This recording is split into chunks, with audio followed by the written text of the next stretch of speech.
Quand on pense à la monarchie absolue française, on imagine tout de suite la splendeur de Versailles, la puissance écrasante de Louis XIV. Mais cette image d'un pouvoir né tout-puissant est trompeuse. En réalité, l'absolutisme n'est pas né dans le luxe, mais bien dans le sang et le chaos d'un royaume qui était au bord de l'effondrement. La question est là.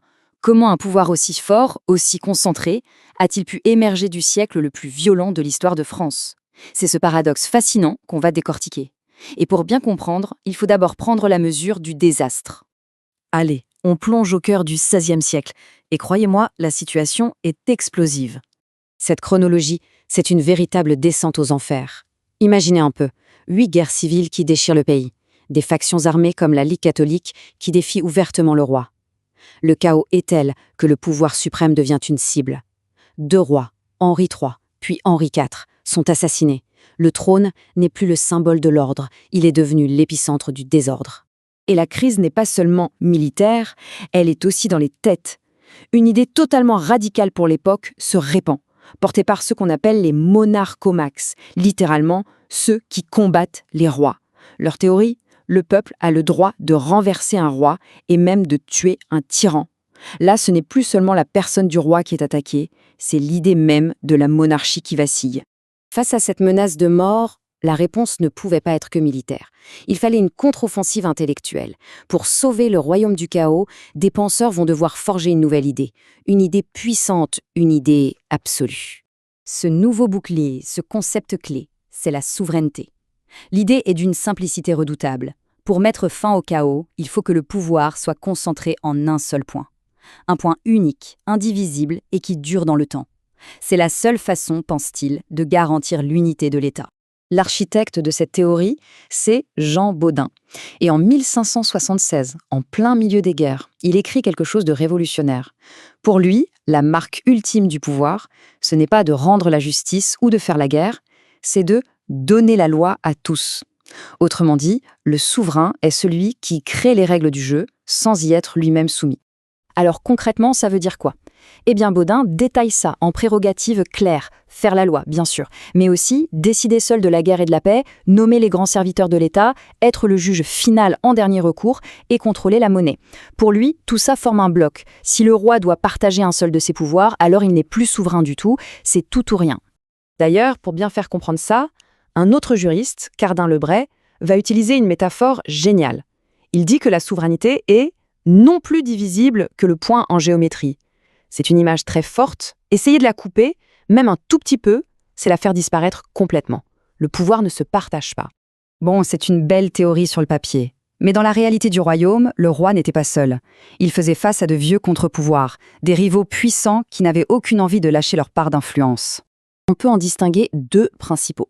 D'un côté, il y a les États généraux. Ils représentent la société, la noblesse, le clergé, le tiers-État, mais ils sont assez faibles parce que c'est le roi qui décide de les réunir et il le fait rarement.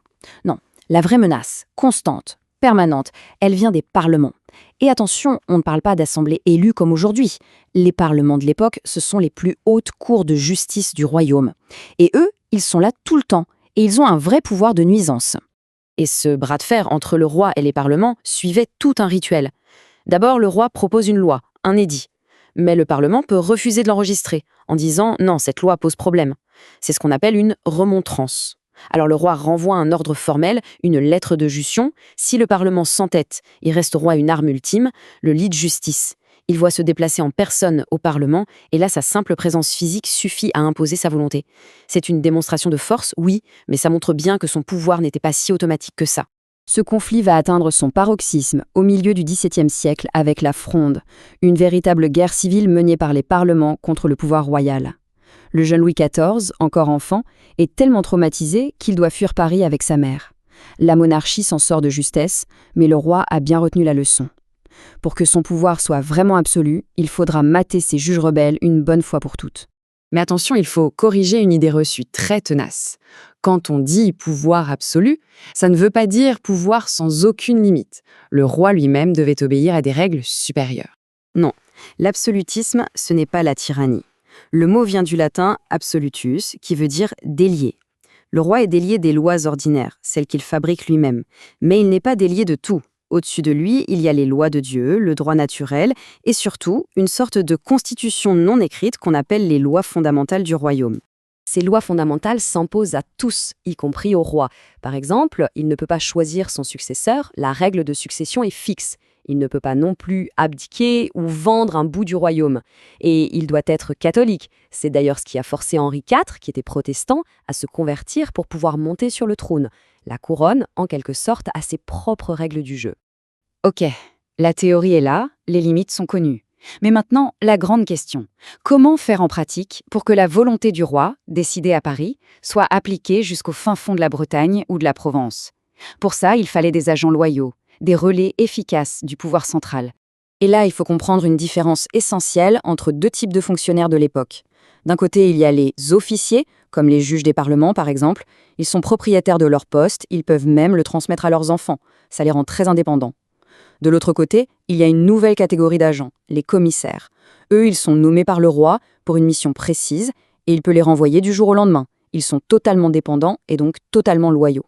La stratégie de la monarchie va donc être un véritable coup de génie administratif, s'appuyer un maximum sur ces commissaires dévoués qui deviendront les fameux intendants. Ils vont devenir les yeux et les mains du roi dans les provinces, capables de contourner les résistances des officiers et d'imposer enfin la volonté de l'État central partout dans le royaume. Et tout ça nous mène à cette date, 1661. Le ministre principal, Mazarin, meurt. Le jeune Louis XIV, qui a 22 ans, annonce à sa cour qu'il gouvernera désormais seul. C'est l'aboutissement d'un siècle de guerre, de théorie et de lutte. La grande machine de l'État absolutiste est enfin en classe, et elle vient de trouver son pilote. Mais cette victoire totale du pouvoir royal laisse une dernière question en suspens. En éliminant tous les corps intermédiaires, tous les contre-pouvoirs pour mettre fin au désordre, la monarchie n'a-t-elle pas, sans le vouloir, créé un face-à-face direct avec son peuple, semant ainsi les graines de sa propre chute, un siècle et demi plus tard? C'est une question qui va marquer toute l'histoire de France. Merci d'avoir suivi ce décryptage avec nous.